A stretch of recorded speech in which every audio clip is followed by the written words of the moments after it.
Vamos a ver los korbanot, las ofrendas que se hacían en el templo. Todas esas ofrendas, todas esas tareas, toda la actividad que se cumplían todos los días, se hacían en el templo por sorteo. ¿Cómo se sorteaba? Se ponían todos los kohanim, todos los sacerdotes pertenecientes al grupo familiar de ese día, ¿verdad? Que le tocaba trabajar en ese día. Entraban a la cámara de piedra, Lishkata Gazit, que se llamaba, ¿ok? Después del alba, del lucero, y el encargado de los sorteos entraba con ellos, se disponían de pie en un círculo, todos se colocaban en un círculo de pie, y el encargado tomaba el sombrero de la cabeza de uno de ellos y la volvía a colocar, indicando así que esa era la persona, el hombre, el Cohen, a partir del cual se va a empezar a contar y se va a echar la suerte. Entonces se agarraban los sacerdotes, permanecían en círculo, se ponían de acuerdo en un número, es decir, ¿a cuál número quieren? 80, 100, 1000, cualquier cantidad que coincidiesen todos. Entonces el encargado le decía, levanten los dedos. ¿Para qué hacían ellos? Levantaban las manos con unos dedos, erguían sus dedos. Quiere decir, uno hacía un dedo, otros dos, otros tres, otros cuatro, los dedos que querían erguir, que querían levantar.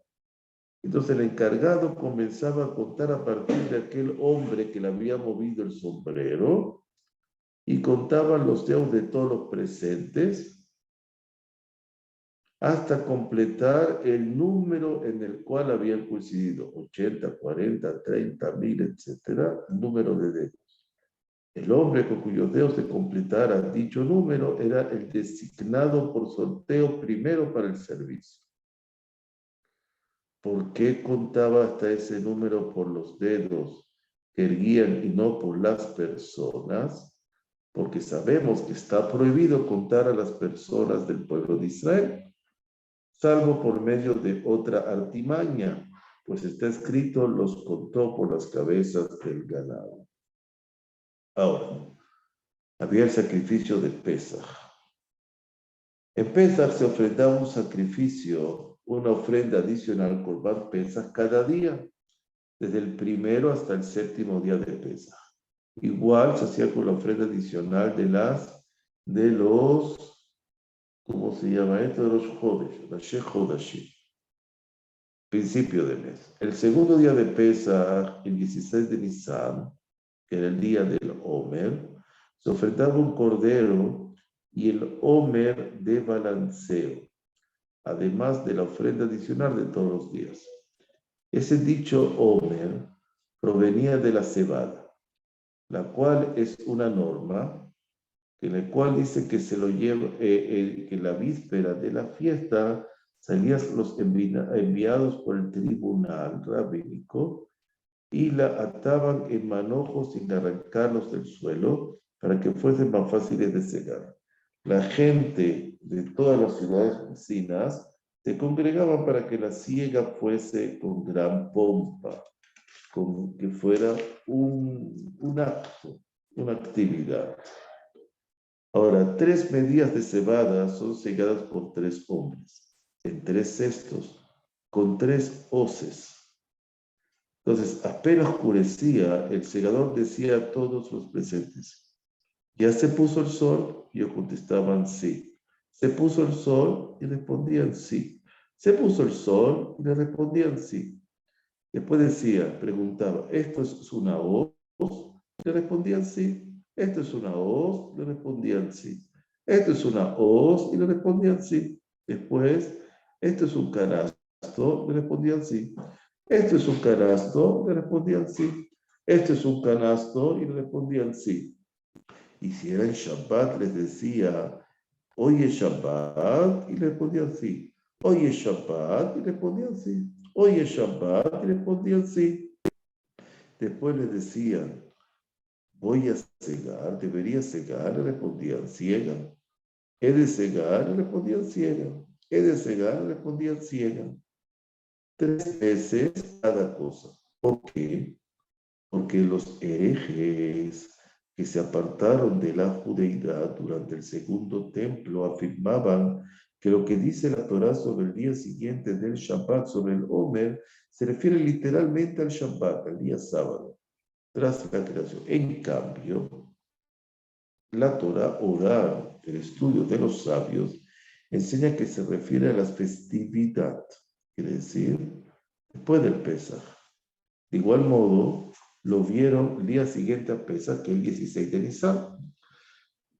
¿Verdad? Así también enseñaron los profetas, los miembros del Sanedrín, en todas las generaciones, que solían balancear el Omer el día 16 de Nisan.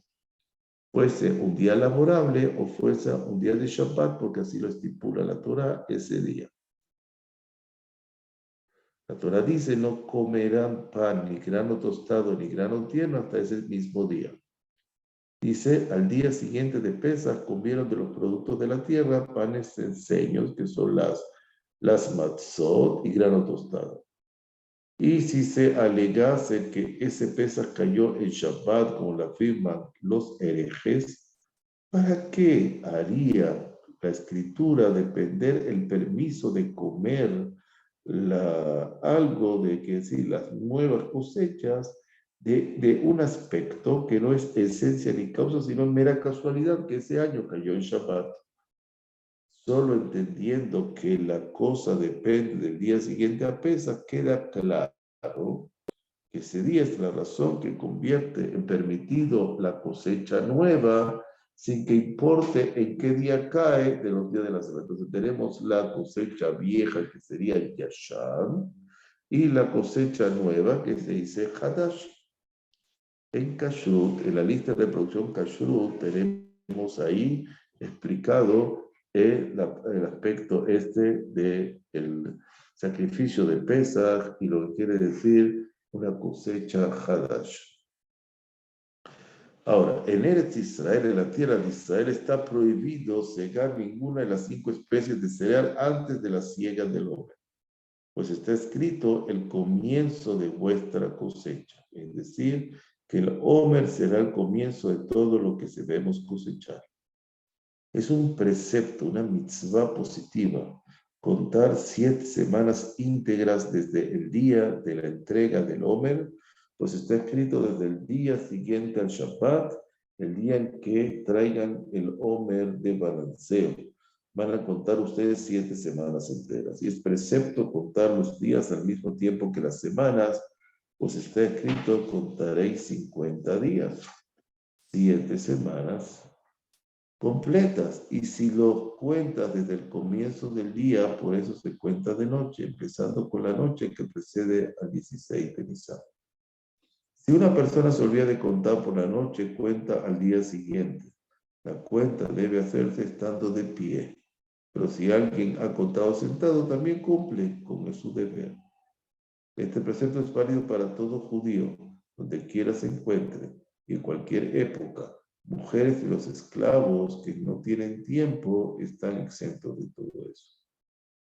Cada noche se debe pronunciar la bendición: bendito eres tú, eterno Dios nuestro, Rey del mundo, que nos has santificado con tus preceptos y nos ha ordenado llevar la cuenta del Omer antes de contar.